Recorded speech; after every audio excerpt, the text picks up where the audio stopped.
ito na naman ang inyong lingkod, si Mr. Inganyanista. Nagtitinda sa lansangan na kung saan ako pumupunta. Ngayon po, meron po akong customer.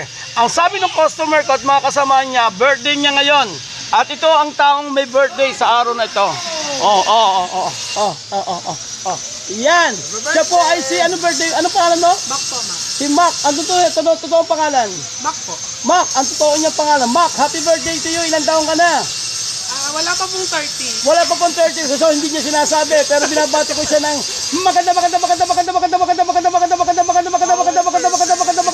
araw ng karawan mo ngayon. At dahil kumakain ka ng mais ko, sabihin mo nga, corn! Happy birthday to you! Happy birthday to you! Happy birthday! Happy birthday! Happy birthday to you!